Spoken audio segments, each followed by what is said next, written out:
In the heart of the desert, where the wind carries whispers of forgotten stories, there lived a young man named Khalid.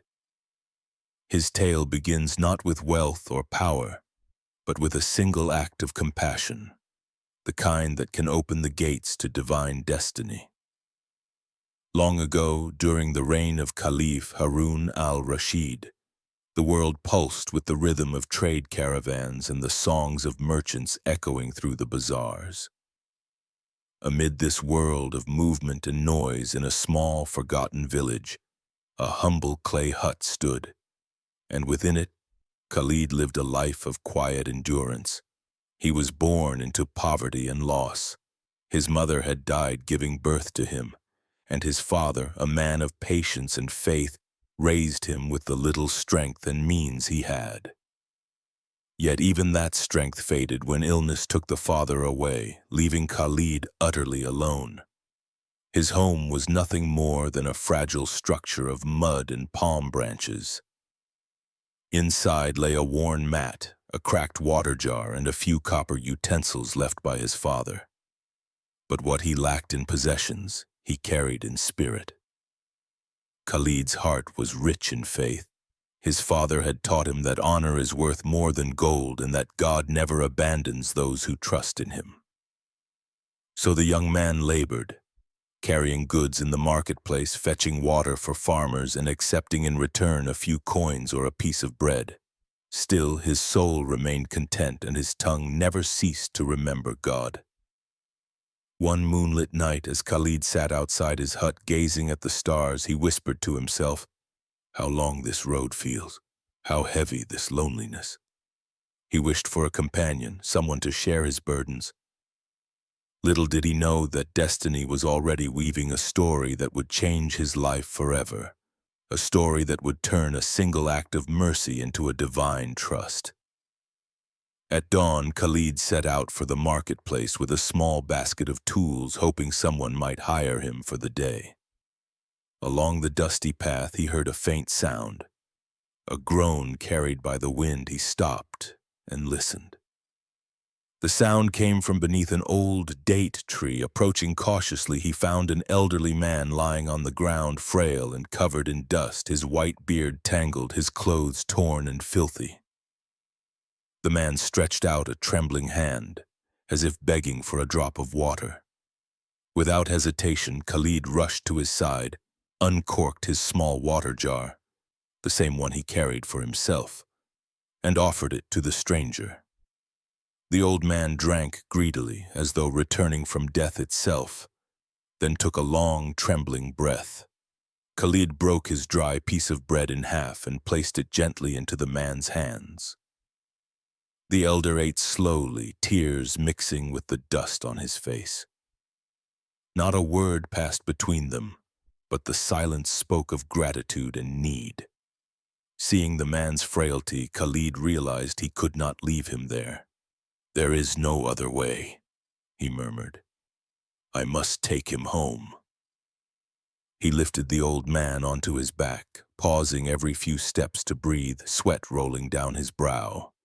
Yet his heart was calm, even joyful. He felt somehow that this small act was part of something greater. When he finally reached his hut, he laid the stranger upon his mat and whispered, "Who are you, old man? What brought you here?" But no answer came. That night, Khalid lit a small oil lamp and sat beside the sleeping elder, watching him breathe in uneven, heavy sighs, the kind that spoke of pain, loss, and long journeys. Though his own stomach was empty, Khalid gathered the last of his lentils and cooked a simple meal. The fragrance filled the small hut, pushing back the chill of solitude. When the old man awoke, Khalid offered the food without a word. The stranger ate quietly and soon fell back asleep. As Khalid looked upon his guest, he thought of the words his father once spoke. "Every act of kindness plants a seed in the unseen world." That night, while the stars shimmered above, Khalid whispered a prayer of gratitude. He did not know that this prayer would open a door, not to gold but to destiny. Days passed. The old man regained some strength. He would sit outside the hut watching the road in silence, as if waiting for something. Or someone. He spoke rarely, responding only with nods or brief murmurs. The villagers began to notice the stranger and whisper among themselves. Some said he was a lost traveler. Others thought he might be a fugitive or a beggar. Khalid ignored their gossip. His duty was clear in his heart. God had sent this man to his door, and he would not turn him away.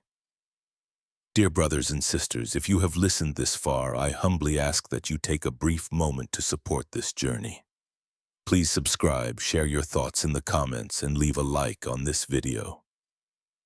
Your kind encouragement helps stories like this reach more hearts. May God reward you for every act of goodness, even the smallest one. Night after night, Khalid watched over the old man.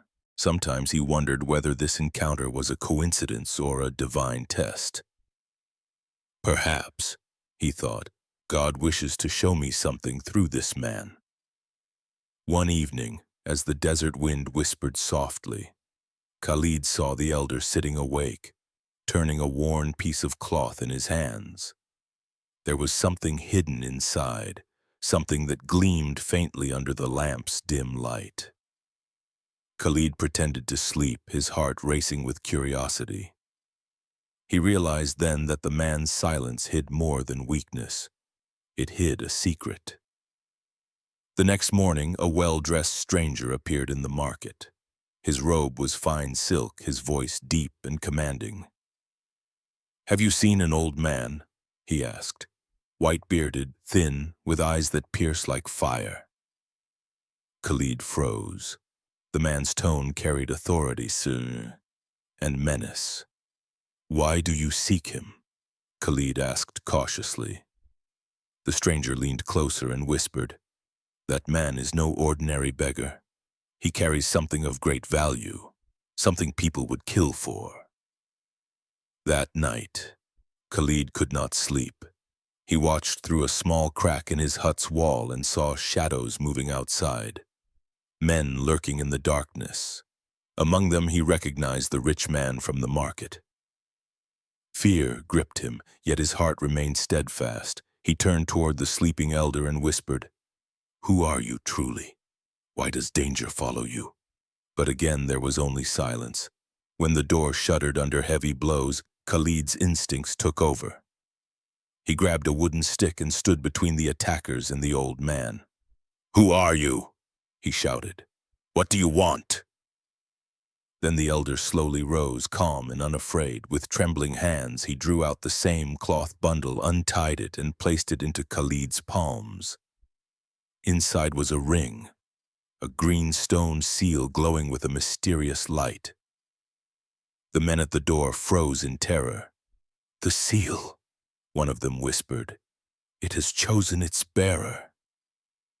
In that moment, the air in the hut seemed to shift, filled with a strange sacred energy. The intruders fled into the darkness, leaving Khalid standing in awe, the ring's light flickering against the mud walls. The old man looked upon him with gentle eyes and said, "This trust will protect you, but it will also test you." Then with a peaceful sigh, he closed his eyes forever. As dawn painted the horizon in gold, Khalid sat beside his fallen guest. The ring still glowed faintly in his hand. A beggar had become the keeper of a divine trust. In the quiet of that humble hut, a young man's test had begun, one that would turn loneliness into purpose and poverty into faith. He had nothing but a heart full of patience and the mark of destiny resting in his palm. And as wise men say, whoever guards a sacred trust, God will open to him the doors of hidden treasures.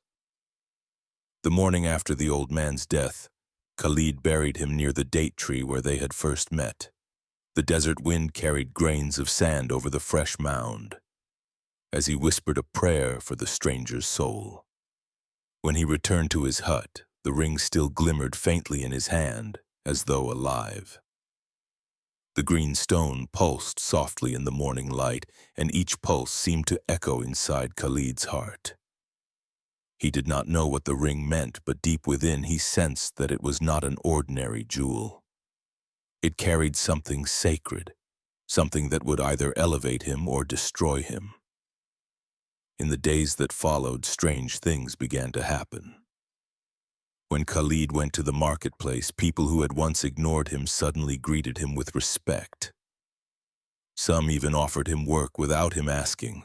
The very same merchants who once haggled harshly now spoke with unusual kindness. At first he thought it was coincidence, but one evening, as the sun set over the dunes, he noticed a faint light flickering from the ring. It seemed to respond to his thoughts, to his prayers. And yet, each time it glowed, Khalid felt a mixture of peace and weight, as if the light carried both mercy and warning. He began to dream. In those dreams, he saw the old man standing in a hall filled with golden lamps. His eyes were calm but solemn. "Do not seek the meaning in gold or power," the man would whisper. "Seek it in the way you use what has been given to you."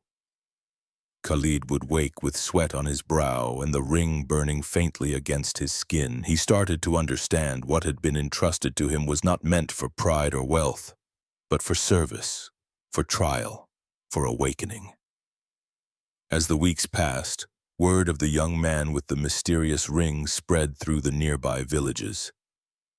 Some said it was the seal of a lost king. Others claimed it belonged to a saint. Curious travelers began visiting Khalid's hut. Some came with gifts, hoping for blessings. Others came with suspicion, whispering that no ordinary man could possess such a relic without reason. Khalid welcomed no one inside. His life became one of quiet devotion. Each morning he would rise before dawn, perform his prayers, and ask for guidance. "O Lord, you who entrusted me with this burden, let me use it only for good." One afternoon, a group of soldiers arrived at the edge of the village. They bore the emblem of the Caliph. Their leader, a tall man in armor with a crimson sash, rode straight to Khalid's hut. The villagers gathered at a distance, whispering nervously. The commander dismounted, his eyes scanning Khalid from head to toe. "You," he said firmly. "Are you the one who carries the green seal?" Khalid's heart pounded. "I found it," he said quietly. "I do not know what it means." The commander stepped closer. "That seal," he said, "belongs to a noble house that vanished many years ago. The one who wore it was a guardian of the Caliph's own treasure, not of gold but of sacred trust. Tell me, boy, how did you come by it?" Khalid told him everything. The night he found the old man, the silence, the water, the final words before death. The commander listened intently. When Khalid finished, he remained silent for a moment, then said, "You may not understand what has happened, but the Almighty has chosen you for a test greater than yourself. Protect that seal. There are men who would kill for it." He mounted his horse and left, leaving behind only a swirl of dust and a heart trembling with awe. From that day, Khalid's hut was no longer a place of peace. He could feel eyes watching him, even when the night seemed empty. The villagers grew distant, their kindness replaced by fear. Children stopped playing near his door. Rumors said the ring had power to summon fortune or disaster. Some even said the desert spirits guarded him. But Khalid ignored them all. He spent his nights reading from an old, worn scripture his father had left him, seeking wisdom in its verses. One line stood out to him again and again. "Every trust is a test, and every test is a door to the soul." Yet one night, as the moon cast pale light through the cracks of his hut, Khalid awoke to a rustling sound. Shadows moved outside. He reached for a stick, his heart racing. The door creaked open and a familiar figure stepped in. The richly dressed man from the marketplace. His voice was calm but cold. "You were warned," he said. "That seal was never meant for you. Hand it over." Khalid clenched his fist around the ring. "It was given to me," he said firmly. I will not betray what was entrusted."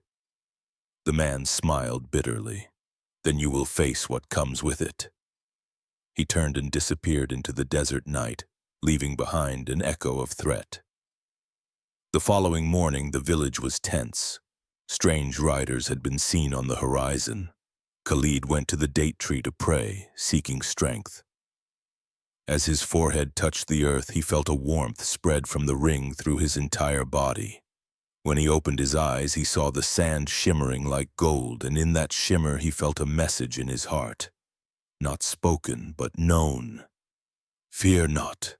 What is from God cannot be taken by force."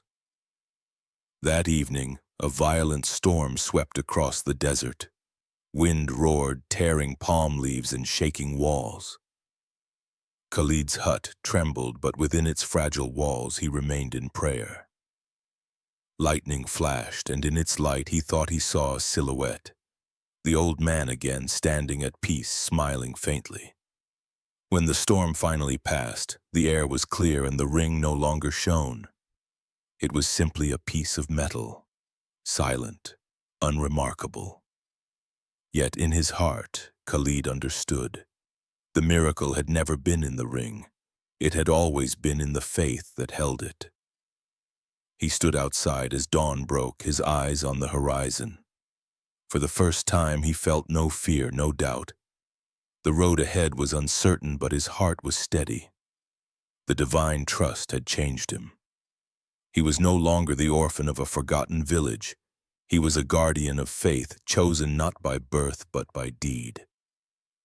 And he remembered the old man's final words. "It will protect you, but it will test you."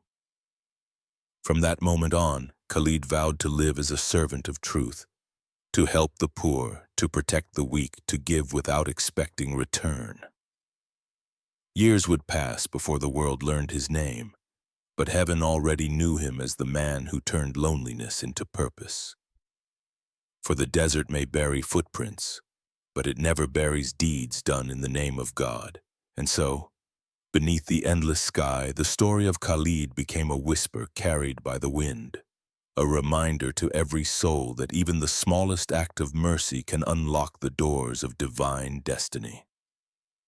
For many months after the storm, Khalid's life flowed in a strange rhythm, quiet, watchful, yet filled with a feeling that he was being led towards something greater. He no longer worked in the market as before. Instead, travelers and strangers began to seek him out. Some came for advice, others simply to look upon the man who had survived the night of the green light. Most left changed in some small way, though Khalid never claimed power or knowledge. "I am only a servant," he would say. "The light belongs to the one who gave it." Yet even in his humility, he felt the ring's presence like a heartbeat. Sometimes in prayer it would warm softly against his skin, other times it was cold and silent. He began to understand that it responded not to circumstance but to intention. If he prayed with a pure heart, the light would glow faintly, as though affirming his path. But when doubt or anger crept into him, it dimmed, reminding him that divine gifts require constant purification of the soul. One evening, as the sun dipped behind the dunes, a group of riders approached the village.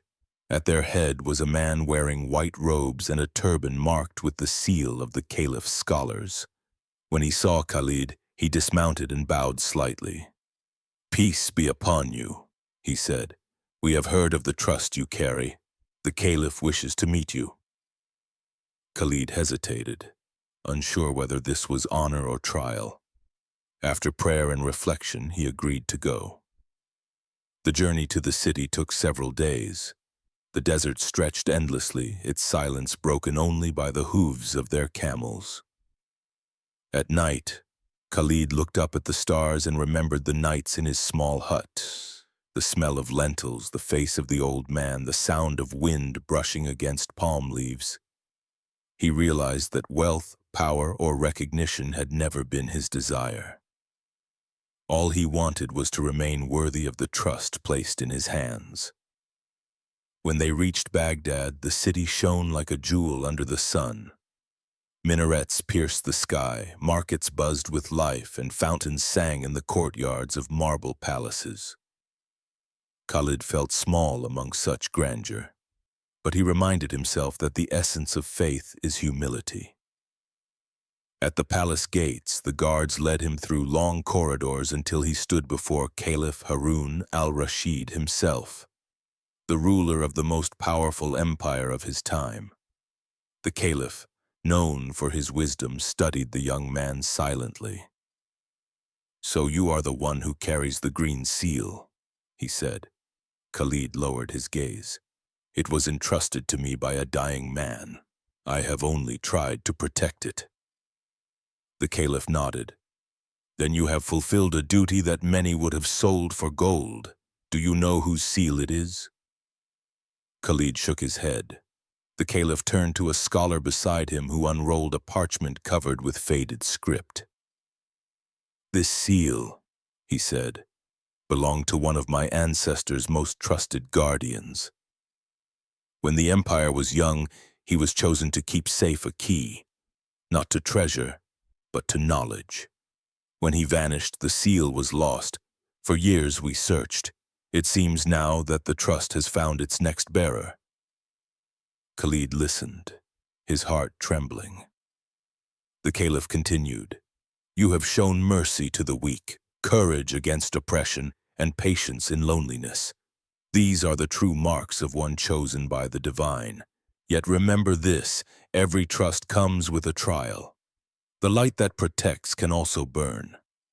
Then he rose and placed his hand upon Khalid's shoulder. "Go back to your people. Use what you have been given to bring peace, not pride. This is the real test."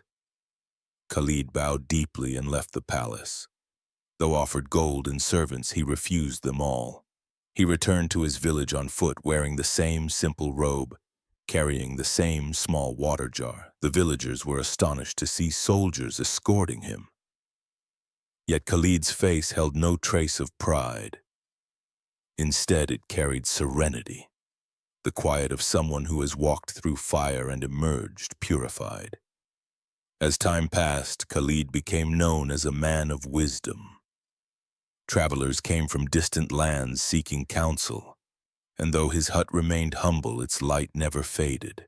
The ring's glow became rare, appearing only during moments of pure sincerity, when he helped the orphaned, the sick, or the hopeless. Each time it shone, it reminded him that miracles do not dwell in objects, but in hearts aligned with faith. One night, years later, a terrible drought struck the region. Wells dried and the fields withered. The villagers gathered around Khalid in despair. "Pray for us," they pleaded. Khalid looked at the sky, then at the faces of the hungry children. He raised his hands and said, "O Lord, you who give life to the barren earth, bless us once more with your mercy." He touched the ring and pressed it to the ground. For a moment, nothing happened. Then the wind shifted. A cool breeze swept through the village, carrying the scent of rain. Clouds gathered where moments ago there had been only endless blue. When the first drops fell, people cried out in gratitude. Khalid, however, quietly stepped aside, whispering, "It is not me. It is the mercy of the Most High." From that day forward, no one in the region ever doubted his sincerity again. Yet Khalid continued to live simply, eating little, giving much, never keeping for himself what others needed. The ring remained on his finger until his last breath. When he felt his end approaching, he called the village children to him and said, "Do not chase after what glitters. True light is unseen.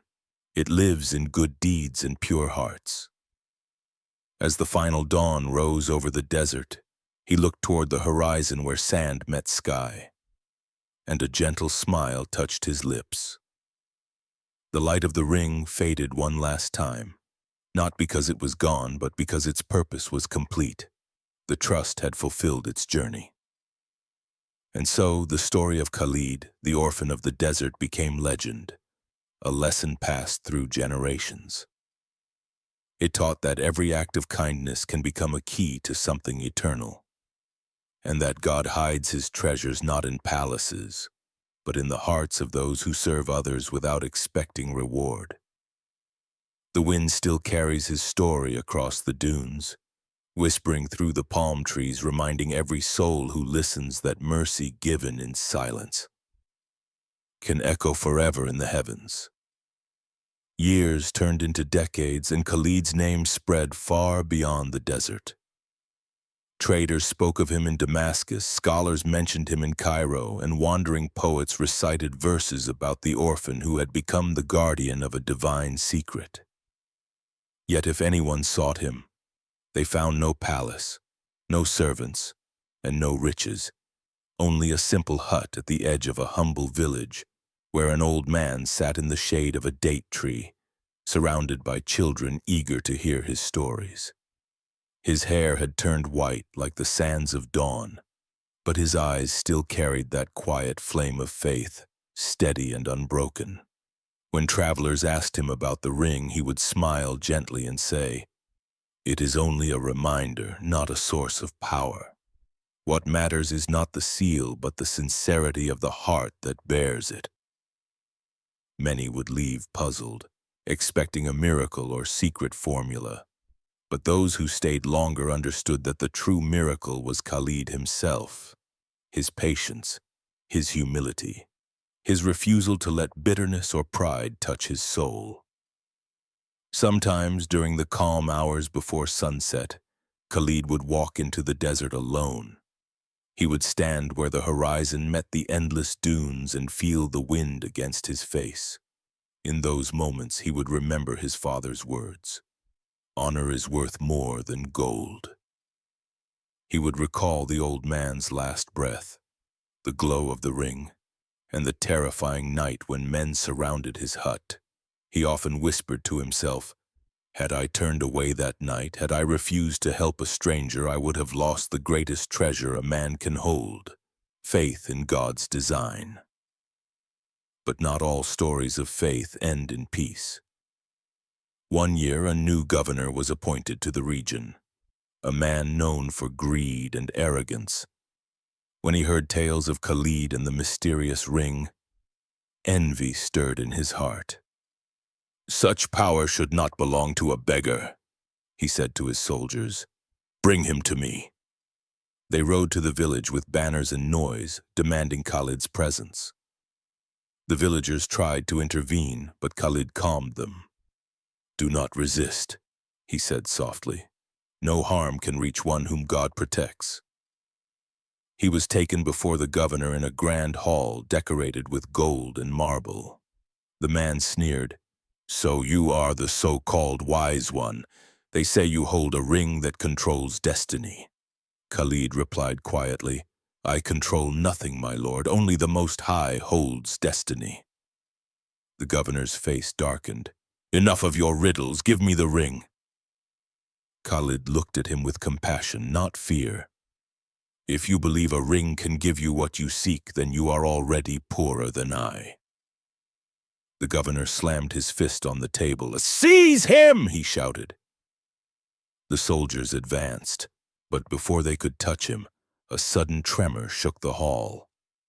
The lamps flickered and a cold wind swept through the open windows. Khalid did not move. He lifted his gaze and whispered a prayer. The green stone on his finger glowed faintly, not blindingly, but softly like the light of dawn after a storm. The soldiers froze where they stood, trembling. The governor fell back into his chair, pale and speechless. Then silence filled the hall. The light faded. Khalid looked at them and said, "Do not fear. God does not punish without mercy, but every man should know that what is given by heaven cannot be taken by force." With that, he turned and walked away. No one stopped him. Those who witnessed that day would later say that the air in the room felt heavy with something they could not describe. Awe, shame, and reverence all at once. Khalid returned to his village as if nothing had happened. When people asked about the miracle, he simply said, "It was not a miracle, it was a reminder. Power belongs only to the one who created all."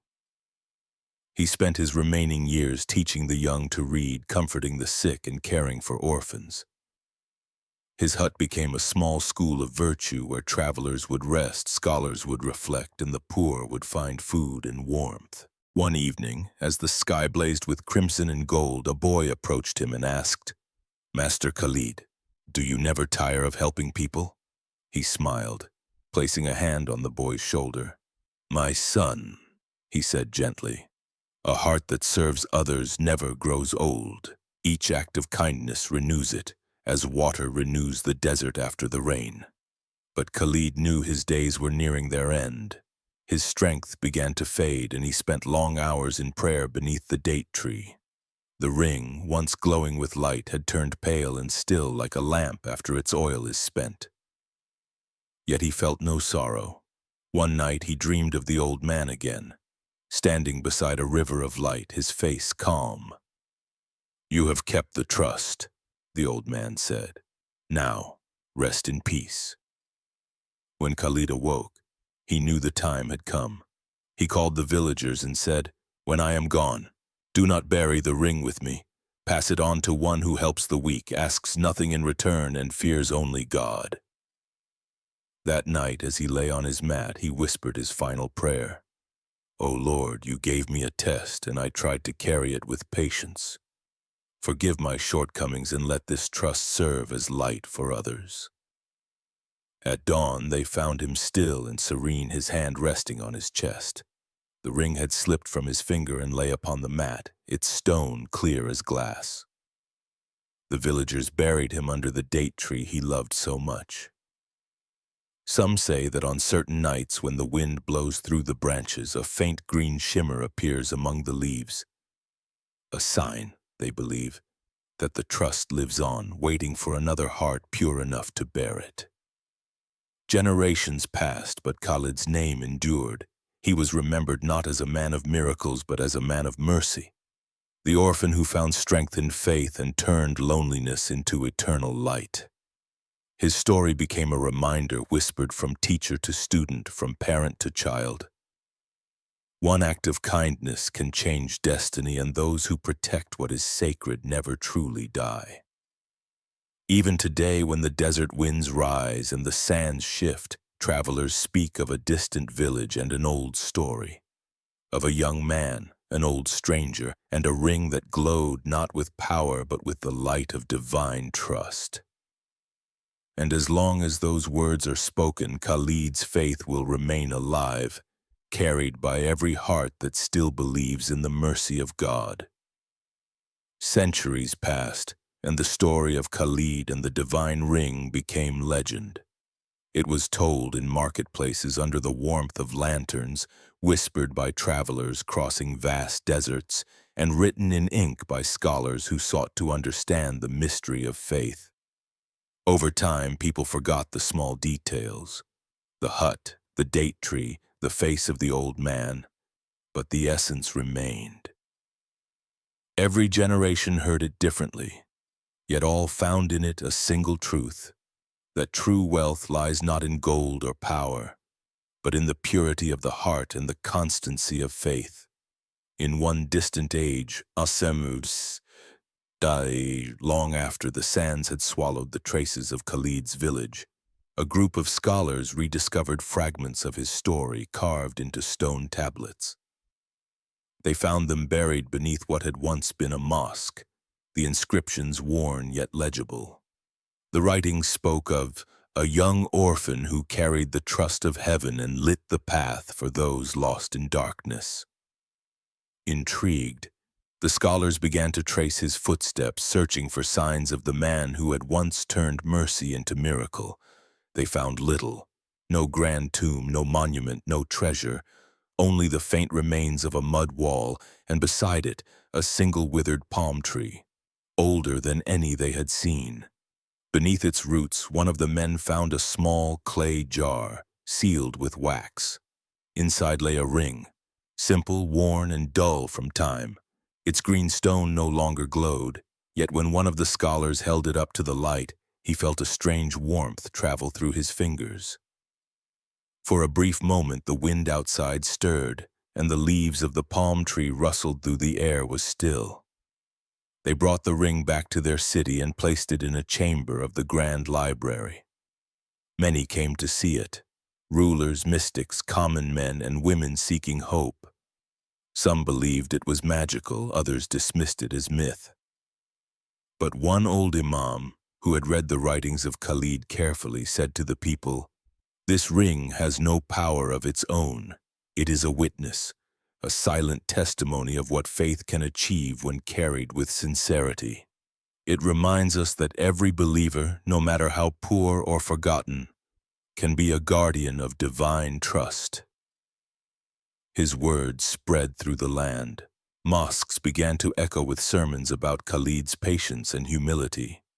Children learned his story not as a tale of wonder, but as a guide to live by, to help the weak, to stay truthful, to endure hardship without complaint. In schools, teachers would say, "If Khalid could guard the trust of heaven in a clay hut, then you can guard the trust of your conscience in this world." His name became a metaphor for steadfastness. To be like Khalid meant to act with quiet courage and unwavering faith. One night, generations later, a drought struck the same region again. The sky closed its doors and the land grew thirsty. People gathered in the city's great mosque praying for rain. Among them was a young man, poor, unknown, but filled with compassion. As the crowd prayed, he noticed an old traveler fainting at the door. While others remained at prayer, the young man rushed to the stranger's side, offering him the only water he had. The traveler drank, smiled weakly, and whispered, "Mercy is the rain that never stops." Then he pressed something into the young man's hand, a small ring with a faintly green stone. The young man stared, confused. The traveler had vanished. When he looked up, the clouds outside had begun to gather and rain started to fall upon the dry earth. The people cheered, calling it a miracle, but the young man wept quietly. He did not understand the mystery, yet he felt its weight, a weight of purpose, of responsibility, of faith renewed. He slipped the ring onto his finger and whispered, "If this is a trust, may I carry it as Khalid once did." Thus the story began again, as it always does when faith is reborn in the heart of one who gives without asking, who serves without pride. For divine trust never dies, it simply moves from one soul to another, choosing those who act with compassion when no one is watching.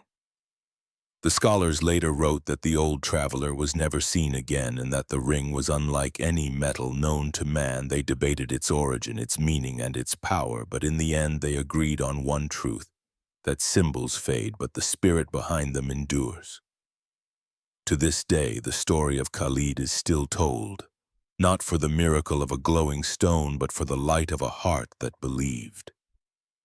It reminds every believer that when the world feels heavy and hope seems lost, one act of mercy can awaken the unseen, one prayer can change destiny, and one soul can become the vessel of something eternal. And perhaps somewhere in the vast silence of the desert, the wind still carries his name. It whispers through the dunes, through the trees, through the hearts of those who listen with faith. Be patient, be kind, and guard the trust that God has placed within you. For that is the true legacy of Khalid, not the ring that shone, but the soul that remained steadfast. And so the tale comes to rest, not as a legend of power, but as a remembrance of mercy, a reminder to all who hear it that even a drop of kindness, like a drop of rain in the desert, can give life to everything it touches. And as the old saying goes, those who guard the trust of heaven never seek reward, for their reward is already written in the heart of eternity.